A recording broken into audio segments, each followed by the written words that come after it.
कहते हैं जंगल में रात को जलाई गई आग सिर्फ रास्ता नहीं दिखाती, वो उन यादों को भी जगा देती है जो दफन हो चुकी होती है। ये बात मुझे उस रात से पहले सिर्फ एक कहानी लगती थी। वो ट्रैक जो हमने हफ्तों पहले प्लान किया था, एक आसान सा एडवेंचर होना चाहिए था। मैं, रोहित, अमित और राहुल, हम चारों शहर के शोर से दूर पहाड़ों की खामोशी में कुछ दिन बिताना चाहते थे। पहले दिन सब कुछ परफेक्ट था। खिली हुई धूप, ठंडी हवा जो गालों को चुभ रही थी और देवदार के पेड़ों की वो महक जो फेफड़ों में ताजगी भर देती है। गैप। लेकिन जैसे जैसे शाम ढलने लगी, जंगल का रंग बदलने लगा।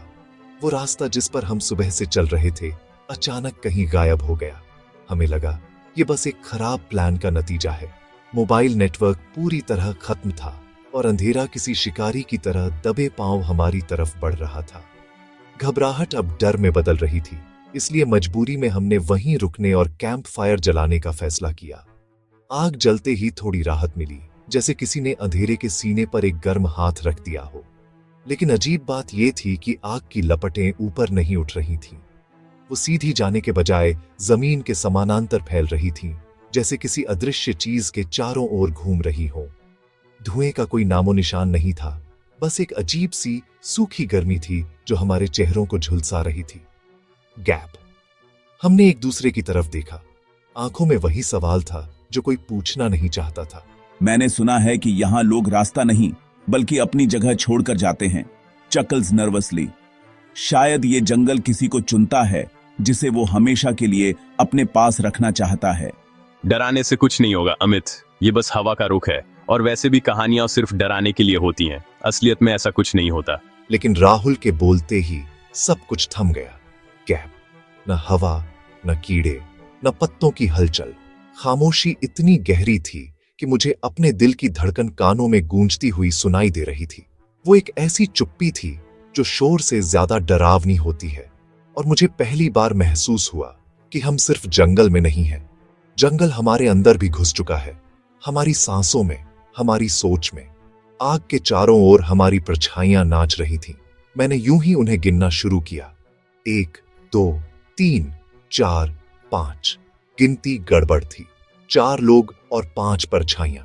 5वीं परछाई किसी की नहीं थी, वो बस वहां थी, हम सबसे लंबी, हम सबसे काली। मैंने सोचा आंखों का धोखा है, शायद आग की वजह से ऐसा लग रहा है। मैंने अपनी आंखें मली, दोबारा देखा, पर वो वहीं थी, अडिग और ज्यादा गहरी। गैप।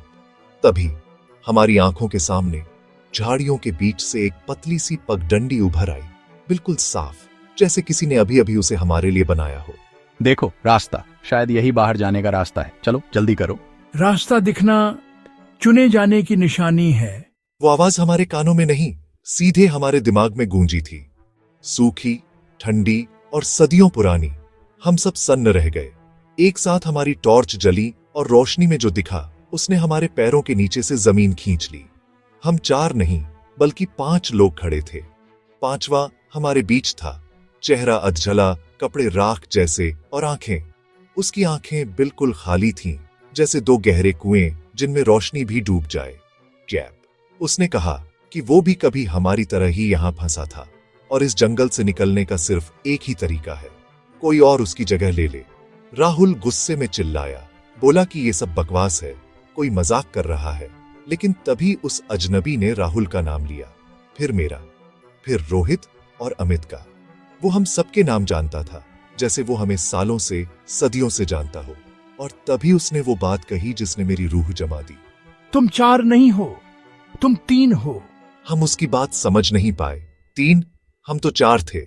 लेकिन उसने आग की बुझी हुई राख की तरफ इशारा किया और कहा, जो इंसान सबसे पहले इस जंगल में मरा था वो आज भी तुम्हारे साथ चलता है। गैप। और तभी मुझे याद आया, ट्रैक शुरू होने से कुछ घंटे पहले राहुल एक चट्टान से फिसलकर गिर गया था। वो काफी ऊंचाई थी। हम सब भागकर नीचे पहुंचे। वो उठा, हंसा और बोला कि उसे बस मामूली खरोंचें आई हैं। हमने उसकी बात मान ली। हम मानना चाहते थे, लेकिन सच ये था कि उस पल से वो इंसान नहीं रहा था। वो बस जंगल का एक हिस्सा बन चुका था, एक चलती फिरती याद जो हमारे साथ थी। अचानक राहुल हम सबसे 2 कदम पीछे हटा और उसकी परछाई जमीन से अलग हो गई। धुएं की तरह हवा में उठने लगी। उसने हमारी तरफ देखकर मुस्कुराकर कहा, मैं बाहर नहीं जाना चाहता, मुझे यहाँ कोई ढूंढने नहीं आता, यहाँ सुकून है। और अगले ही पल उसने उस अजनबी का हाथ पकड़ लिया। जमीन के बीच एक रास्ता खुला और दोनों उसमें समा गए, जैसे पानी में कोई पत्थर डूब जाता है। उनके गायब होते ही जंगल की आवाजें वापस आ गईं। हवा चली, पत्तों की सरसराहट शुरू हुई और हमारी आग अपने आप फिर से जोरों से जल उठी। उसकी लपटें अब आसमान की तरफ जा रही थीं और हमें बाहर जाने का रास्ता साफ दिख गया। सुबह जब रेस्क्यू टीम ने हमें पाया तो हम तीनों बुरी तरह थके हुए और सदमे में थे। वो हैरान थे क्योंकि उनके रिकॉर्ड के मुताबिक इस ट्रैक पर निकलने के लिए सिर्फ 3 लोगों ने ही रजिस्ट्रेशन करवाया था। राहुल का कोई जिक्र नहीं था, जैसे वो कभी हमारे साथ था ही नहीं। आज भी सालों बाद जब मैं कहीं आग जलती देखता हूं तो मुझे डर लगता है। मैं उसकी गर्मी महसूस नहीं कर पाता, मुझे बस वो खालीपन याद आता है, वो सूखी बेजान गर्मी। क्योंकि मुझे पता है कुछ लोग जंगल में रास्ता नहीं खोते, वो वहीं रुकना चुन लेते हैं, हमेशा के लिए।